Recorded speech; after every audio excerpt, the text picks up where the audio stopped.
कराची के शहरियों की जो आसान तरीन प्लान होता है ना, वो होता है केंझर झील। यहाँ जाएंगे, पिकनिक मनाएंगे, लोग अपनी पूरी पूरी फैमिलीज़ को लेकर जाते हैं, लेकिन वहाँ इंतज़ामात ना होने के बराबर हैं। वहाँ बहुत कुछ बहुत साल से वैसे का वैसे ही है, जिसको बेहतर होना चाहिए था नहीं है। और इसी की वजह से ये हुआ कि इंतहाई अफसोसनाक वाक़या रिपोर्ट हो गया। एक ख़ानदान के कई अफराद लुक़मा अजल बने, किश्ती में सवार हुए यादें बनाने और फिर जाने चली गईं। ऐसा कोई पहली बार तो हुआ नहीं। हमारे रिपोर्टर आमिर मजीद ने खोज लगाने की कोशिश की कि वजह क्या रहती है कि ऐसे हादसात हो जाते हैं, लोगों की जानें चली जाती हैं, यादें चूर चूर हो जाती हैं। हम आपके सामने उनकी सारी की सारी वर्किंग रखते हैं। 2 रोज कबल कराची से केंझर झील सैरो तफरी के लिए जाने वाले एक ही खानदान के 10 अफराद डूब कर जान बहक हो गए। माजी की तरह इस दफ़ा भी जब कश्ती उल्टी तो ना ही वहाँ पर सिक्योरिटी का अमला मौजूद था और ना ही कोई हिफाजती इंतजाम उठाए गए थे।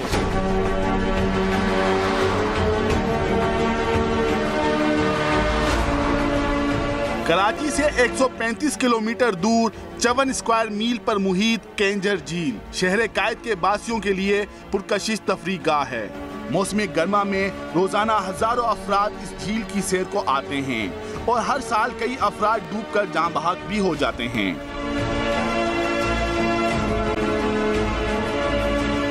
इस झील के वस्त में एक पुरकशिश मुकाम नूरी और जाम तमाची का मज़ार है। ज्यादातर हादसात इस मज़ार पर आने और जाने के दौरान कश्ती उलटने से पेश आते हैं। माहीगीर कम पैसे लेकर शिकार में इस्तेमाल होने वाली कश्तियों में लोगों को लेकर जाते हैं, जो हादसात का सबब बनती हैं।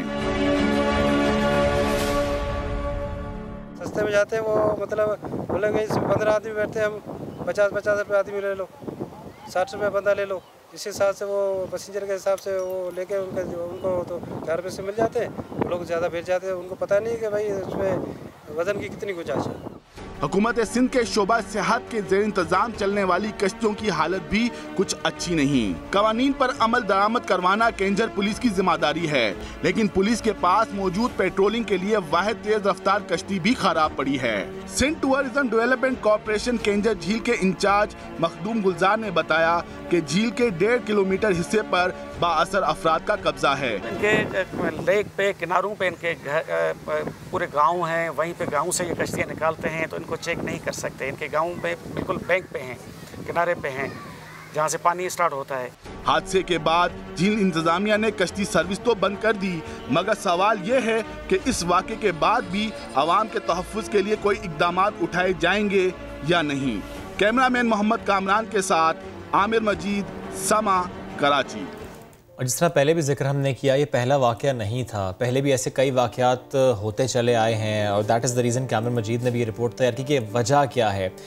ये तो रिपोर्ट आपने देखी। इस वक्त एक ऐसे शख्स हमारे साथ मौजूद हैं जिस पर इस सानहे ने क़यामत ढाई। इनका नाम है आमिर।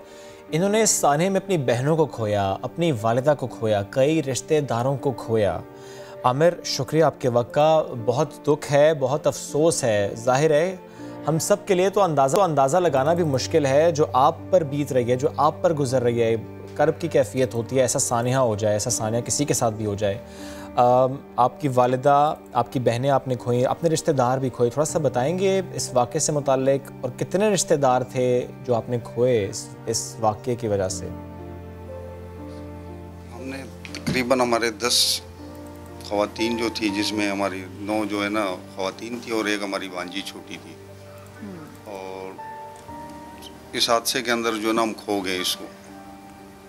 और अब मतलब एक वाक़या, इतना हादसा और इतना दिली दुखी वाक़या हुआ है कि इसमें हमारी वहाँ की जो इंतज़ामिया है उनकी नाअहली से ये वाक़या हुआ है। अगर वहाँ की इंतज़ामिया सही होती, वहाँ का डीसी सही होता, वहाँ के SHO, वहाँ के SP सही होता, तो ये वाक़या नहीं होता।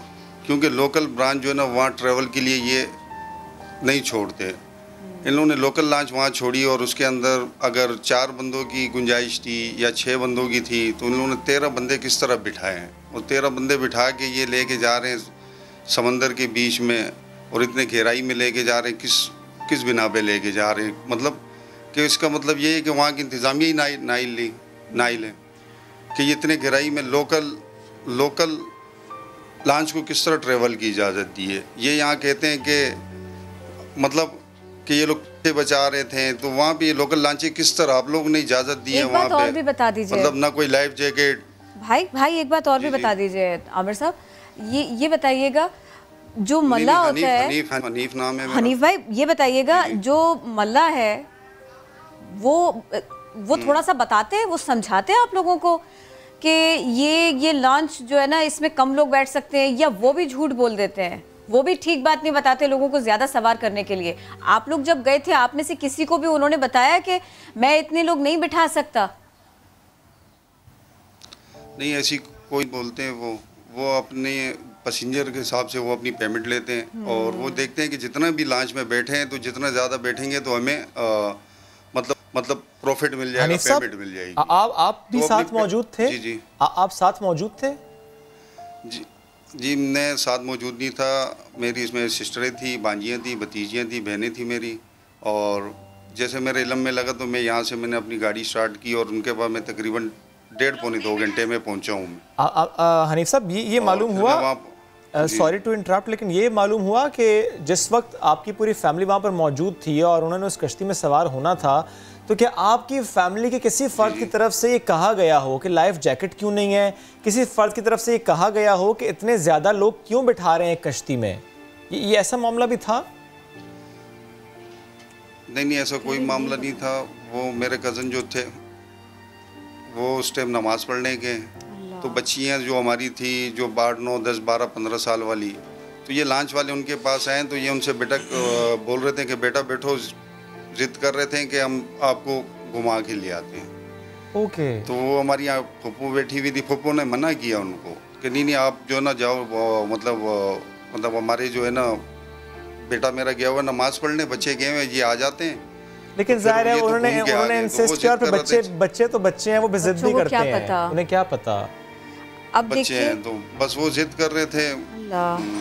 अब मुझे ये बताइए, चूँकि आप हमको वक्त भी दे रहे हैं, आपकी बात इस वक्त सारे के सारे लोग सुन रहे हैं, कुछ ऐसे इक़दाम होने चाहिए कि आइंदा ऐसा किसी और के साथ ना हो। आप क्या कहना चाहेंगे, क्या मुतालबा करना चाहेंगे?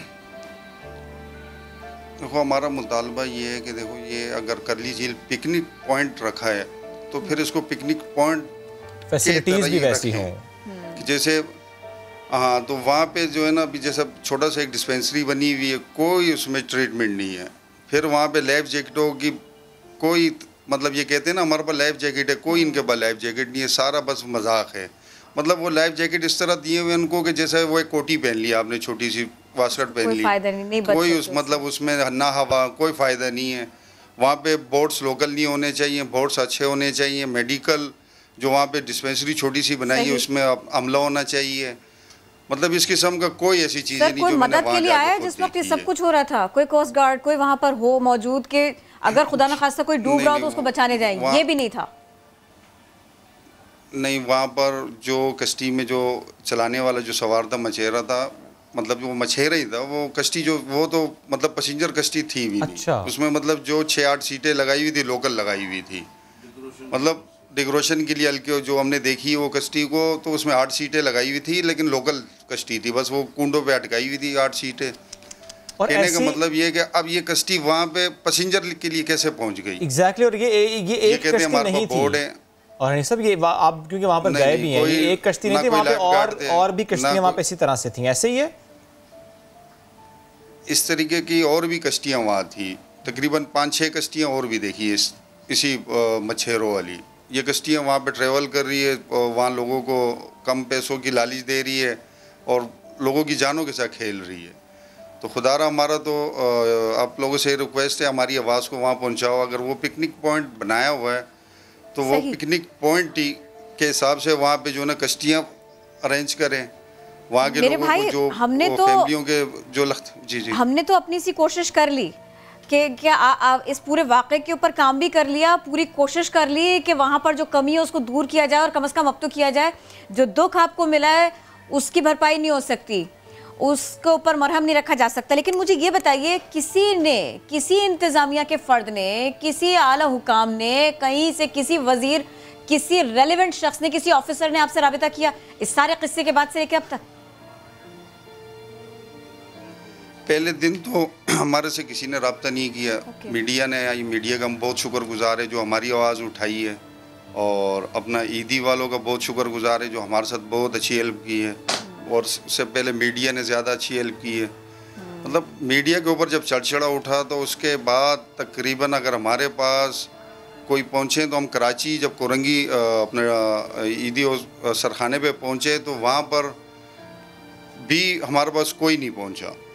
फिर उसके बाद हमारे पास कुछ बस अपना पीटीआई वाले पहुँचे वहाँ पे, जिन्हें हमारे साथ मतलब हमदर्दी के तौर पर खड़े रहे। फिर उसके बाद हम अपना इलाके में जब पहुँचे तो तकरीबन कोई रात को तकरीबन 11 बजे का 11:30 का टाइम था। फिर पीपल्स पार्टी की नुमाइंदगी पहुंची, हमारे पास पीटीआई की पहुंची है।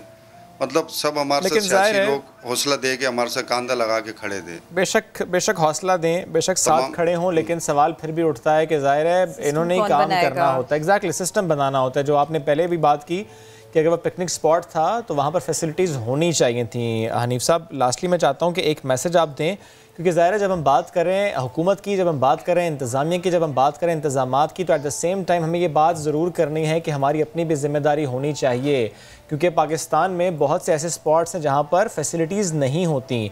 आपने अपने बहुत प्यारे खोए हैं, अपनी माँ को खोना, अपनी बहन को खोना, अपने रिश्तेदारों को खोना, एक ही साने में खोना।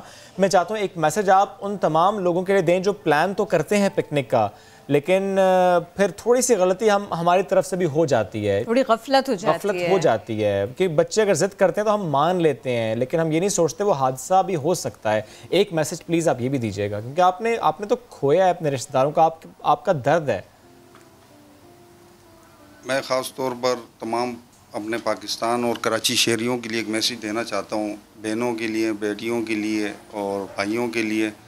आप अपने अगर बच्चों को इस तरह पिकनिक पॉइंट पे लेके जाते हैं तो ख़ास तौर पर मेरी तरफ से आप लोगों को ये रिक्वेस्ट है कि ये पानी से दूर रहें।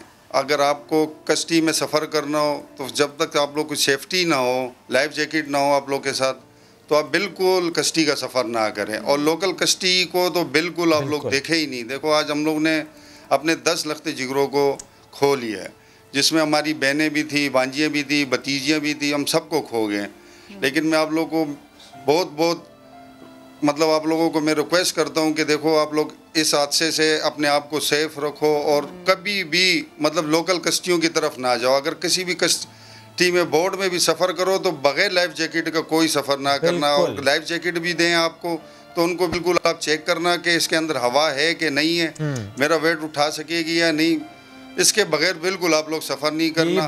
और बाकी ठट्टा के बिल्कुल, और ठट्टा के ख़ास तौर पर कल्ली झील के इंतज़ामियों को मैं कहता हूँ, वहाँ के एसपी को, वहाँ के एसएचओ को, कि खुदा के लिए जुल्म आप लोग छोड़ दो और ये लोकल कस्टियों को इजाज़त दी दो, फौरन एक्शन लें, इन हालात को बेहतर करें। बिल्कुल इस हादसे के जिम्मेदार जो है ना वहाँ के एसपी हैं, वहाँ के डीसी हैं, वहाँ के एसएचओ हैं, जो वहाँ बत्ताखोरी करते हैं, इन लोगों को इजाज़त देते हैं चंद पैसों के लिए। शुक्रिया हनीफ साहब, साथ मौजूद थे आप। और एक तरफ सवाल यह है कि इंतज़ामिया क्या कर रही थी, दूसरा सवाल ये कि हम खुद भी अपनी जिम्मेदारी अदा करें, गफलत ना करें, गफलत ना बरतें, पहली बात। दूसरी बात ये कि अगर खुद को पता है, अपने बच्चों को भी बताएं। अगर बच्चों को थोड़ा सा भी उनको थोड़ा सा भी पता होता तो वो बच्चियाँ कभी भी जिद नहीं करती, कभी भी जाकर के वो वेट कर लेती, थोड़ा सा बेहतर रहते मामला। इतना अफसोसनाक वाक़या